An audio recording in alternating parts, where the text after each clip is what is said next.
હરિરાય મહાપ્રભુજી કી 84મી સાખી. કૃષ્ણ દાસ નંદ દાસજુ સુરસુ પરમાનંદ કૌંભન ચત્રભુજ દાસજુ ચિત્ત સ્વામી ગોવિંદ શ્રી વલ્લભ ચિત્ત સ્વામી ગોવિંદ. આપણે કૃષ્ણદાસનું જોયું, નંદદાસજીનું જોયું, સુરદાસજીનું જોયું. હવે પરમાનંદદાસજી જે વલ્લભના સેવક ને અષ્ટસખા.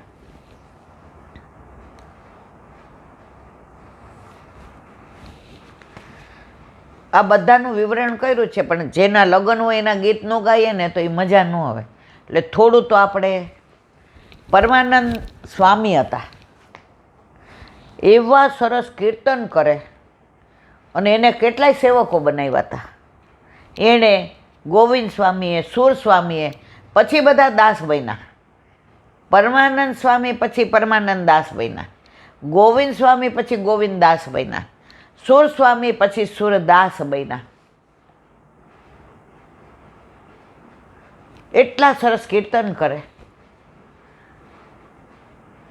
એની નામના.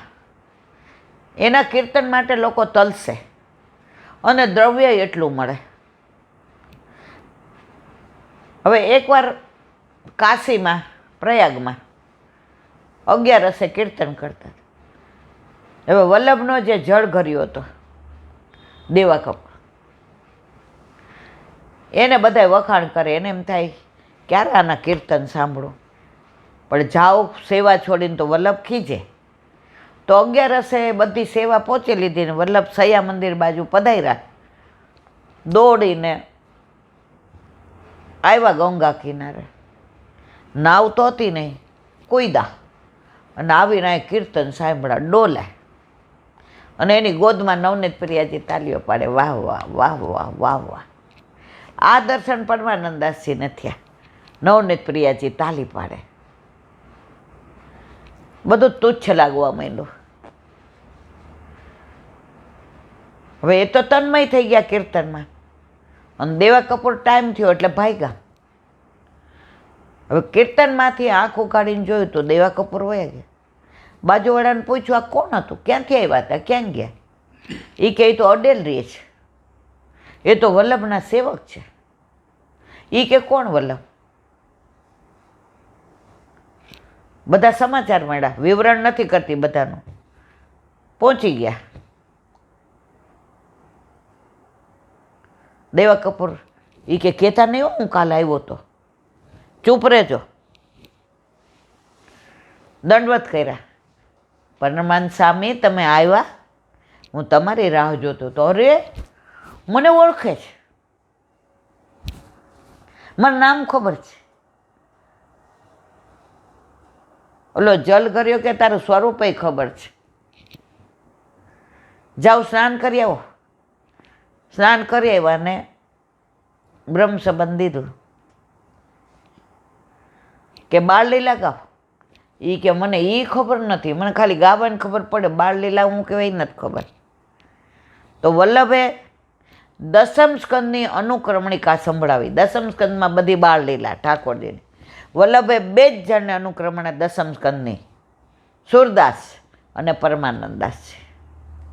અને પછી તો જે બાળલીલાના કીર્તન. હવે રોજ એવું થાય વ્રજમાં લઈ જાય સારું. વલ્લભ કે તાપ થાય ને પછી લઈ જાઓ. એકવાર સવારે કીધું હાલો વ્રજમાં આવવાનું જ. અરે બાપા રૂવાટા ખડા થઈ ગયા. રસ્તામાં કનોજ આવ્યું. એ પ્રસંગ મેં હમણાં કીધો તો એટલે નથી કહેતી. હરિ તેરે લીલા કી સુધી આવે. ગોકુળ આવ્યા, ગોવર્ધનનાથજીને મળ્યા અને ત્યાં કીર્તનની સેવા પરમાનંદદાસજીને સોંપીને બાળ લીલાના બધા કીર્તન. એટલા બધા કીર્તનો છે પરમાનંદદાસજીના. એક વૈષ્ણવે મને મેસેજ કર્યો છે કે હમણાં જન્માષ્ટમી છે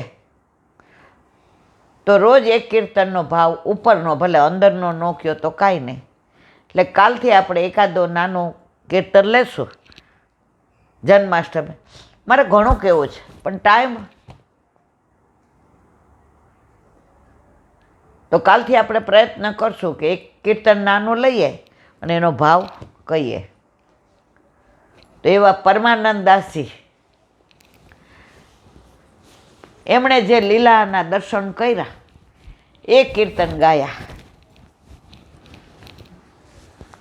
ઘણા બધા પ્રસંગો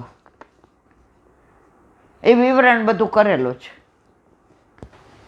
એટલે હવે અહીંયા એ વિવરણ કરતી નથી. પરમાનંદ દાસજીને જે લીલાની અનુભૂતિ થતી હતી એ પછી અંદર તન્મય થઈ જતા હતા, દેહાનુભાન ભૂલી જતા હતા. કારણ સારસ્વત કલ્પના પ્રભુના લીલાના સખા હતા, જેવું તેવા નહોતા. હમણાં હોલમાં એક વૈષ્ણવ મને કહેતા હતા, એ કે બેન આપણે સારસ્વત કલ્પમાં કીડી મકોડા તો હશું જ, નહીતર એ કે આપણને આવો પ્રેમ ઠાકોરજી કરે. વ્રજમાં તો કીડી મકોડાનો ઉદ્ધાર છે. અરે ઓલા કાગડાના નસીબ કેવા! વ્રજનો કાગડો રોજ જુએ કે આહા ઠાકોરજીનો અધરામૃત બધાને મળે, મન ન મળે. ઠાકોરજી તો અંતર્યામી, નંદ બાવાને ડેલીએ બેઠા બેઠા રોટી ને માખણ. ઠાકોરજી આ કાગડા માટે જ આ લીલા કરી હતી. કાગડો કે ઓહો આજ મેળ પડી ગયો. ઠાકોરજી આમ એક બટકું કરીને અડધું હાથમાં હતું ને, કાગડો લઈને ખેંચીને વયો ગયો. કાગ તેરે ભાગ કી કહા કહું કહાની. શ્યામ સુંદરના હાથમાંથી રોટી લઈને ભાગે તો કાગડાનોય ઉદ્ધાર છે. તો આપણે બધા ક્યાંક ત્યાં કીડી મકોડા તો હશું જ. એટલે આપણે લીલામાં જે દોષ કર્યા અને અહીં આવ્યા છીએ. તો પરમાનંદ દાસજીના લીલાને વિરામ આપી કાલ આવશે કુંભનદાસ. બોલો વલ્લભાધીશ કી.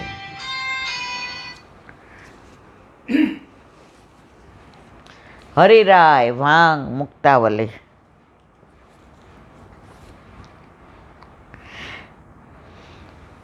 એવમાશ્રિત ધર્મોયમ સંક્ષેપેણ નિરૂપિત આશ્રિત્ય વલ્ભાચાર્યમ બુદ્ધત્વેમ કૃષ્ણમાશ્રયત.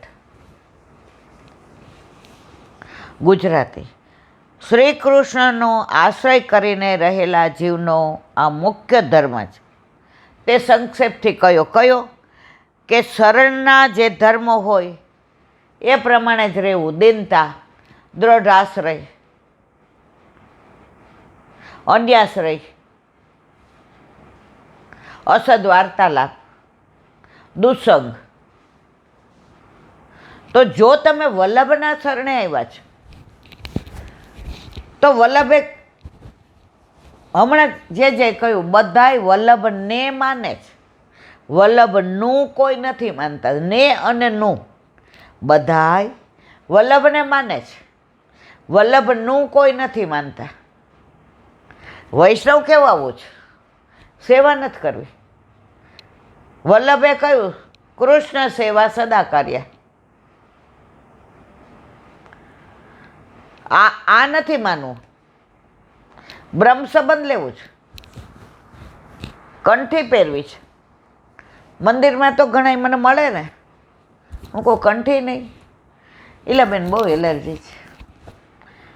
મેં કીધું તુલસી સાયન્સે સાબિત કર્યું છે કે એલર્જીને દૂર કરે. આજે દિવ્ય ભાસ્કરમાં છે કે વરસાદમાં આટલા બધા રોગ થાય ભેજના લીધે. તુલસીજી ઘરમાં રાખશો ને તો ઔષધિ તરીકે ખાશો, તમારે દવાખાના દૂર રહેવું પડશે. તો એલર્જી હોય ને મારા વાલા મટી જાય. ઘણા ઓલા મંગળસૂત્રમાં 2 પારા નંખાવે આના આપણે તુલસીજીના, પછી આપણે કંઈ કંઠી આ રહી ઈલાબેન આ રહી આપણે ઓલું મંગળસૂત્ર જ જોઈએ, પછી એ કે પાછળ 2 પારા નંખાવ્યા છે. મેં કીધું કેમ? એ કે પછી સારી સાડી પહેરી હોય, સારો ડ્રેસ પહેર્યો હોય તો કન્ટિન્યુ મંગળસૂત્ર સારું ન લાગે. બેન મંગળસૂત્ર ક્યારે પહેરસ? જ્યારે તારા ઠાકોરજીએ તને પરણાવીને આટલું સારું પાત્ર આપ્યું, તો જેણે તને આપ્યું એને જ. ઓલા ગાડી સરસ હોય, સુંદર હોય, નવી હોય, પેટ્રોલ ફૂલ હોય, સ્ટીયરિંગ સરસ હોય, બધી એસેસરીઝ હોય, ઓલો ડ્રાઈવર કે તમે ચિંતા કરો માં બેસી જાઓ, આપણે કંઈ તું ઉતરી જા, તને તું મને ગમતો નથી. ડ્રાઈવર કે લે ચલાવ, ત્યાં જ રહીએ ને. આપણે બધાને 10 આવી બ્રહ્મ સંબંધ લઈ ત્યાં રહીએ, આપણે આપણા સારથીને ડ્રાઈવરને તો ઉતારી દીધો છે. ઠાકોરજી જ્યાં ચલાવવા માટે તૈયાર છે, તમારા ઘરમાં આવે, તમારી ચિંતા કરે, તમારી વ્યવસ્થા કરે, તમારું ધ્યાન રાખે, તમારું યોગક્ષેમે જુએ નહીં. અમે આઈ વિલ એરેન્જ, ઠાકોરજી કે લે કર. તો અહીંયા શું કહે છે? શ્રી કૃષ્ણનો આશ્રય કરીને રહેલા જીવનો આ મુખ્ય ધર્મ છે. તે સંક્ષેપથી કહ્યા. અત્યાર સુધી બધું જે કહ્યું એ આપણે શું ધર્મ કયો છે, ફરજ નથી કહી. કાલે મેં ધર્મ ને ફરજ વચ્ચેનું કીધું હતું. નોકરી કરવા જાય ફરજ જખ મારીને બજાવવી પડે, પૈસા મળે છે. પણ ધર્મ કયો? ઠાકોરજીની સેવા, સ્મરણ, સત્સંગ, મા બાપની સેવા. મા બાપને કાઢીને કે વૃદ્ધાશ્રમમાં મૂકીને સેવા કરવાની વલ્લભે નથી કીધું. આપણે ત્યાં હમણાં પેલા બેન શાહીબાગથી આવ્યા હતા, નામ ન દેવાય, હમણાં તમે હતા મને લાગે, ઓલા બધા બેઠા હતા ને તમે અહીં બેઠા હતા ને. એ બેનના સાસુ સસરાને એટલી બધી તકલીફ કે ડાયપરે પહેરાવવા પડે ને બધું નવડાવવાનું ખવડાવવાનું. તો એ બેન બિચારા કે હું 11 સાડા 11 સુધી એ લોકોનું કરું. સવારે મારા વરના ટિફિન ને છોકરાઓનું ટિફિન ને બા દાદાને દાળ ભાત શાક રોટલી બધું, છાશ સબ્ભારાથી માંડીને પછી એમને જમાડી લઉં, પછી 2 વોકરથી આટા મારે, પછી 2 હોવે. તો એલા બેન ઘણીવાર 11 સાડા 11 પછી ઠાકોરજીને જગાવવું. તો ઘણા મને બોલે, મેં જરાય વાંધો નહીં. મા બાપને તમે મૂક્યા હો ને તો વાંધો, ઠાકોરજી ઉલટાને રાજી થાય છે. તમે 2 વૈષ્ણવની કેવી સેવા ઉત્તમ કરો છો. પછી એની આંખમાં પાણી આવી ગયા કે હમણાં મારે પિયર જવું હતું, મારે 3-4 દી. પછી મેં વિચાર કર્યો કે બા દાદાને મારા વિના નહીં ફાવે. મેં મારા મમ્મીને માસીને ફોન કર્યો, માસી મારથી નહીં અવાય, હું મળી જઈશ. મેં તને વિચારાયો ને બેના કે મારા સાસુ સસરાને મારા વિના નહીં ફાવે, એ તારી ભક્તિ છે. એ કે ઘણે મને વેમ ઘાલે કે તું આટલું બોડી ઠાકોરજીને જગાડસ. મેં ઘણાને કહીએ જ શું કામ? ઉનકે મન કે વેજા ને અપને મન જગદીશ. આ લોકોને 2-3 કલાક જાય સાસુને નવડાવવાના, ખવડાવવાનું, પાવડર છાંટવાના, બધું કપડાં પહેરાવાના, સસરાને ડાયપર ને બધું. તું જે સેવા કરસ એ ઉત્તમ છે. તો અહીંયા શું કહે છે? મહાપ્રભુજીનો આશ્રય કરીને શરણે જઈને શરણે ગયેલાનો ધર્મ જાણીને શ્રી કૃષ્ણનો આશ્રય કરવો. ધર્મ જાણીને, ફરજ માનીને નહીં. અત્યારે તો સેવા પાર્ટ ટાઈમ થઈ ગઈ છે.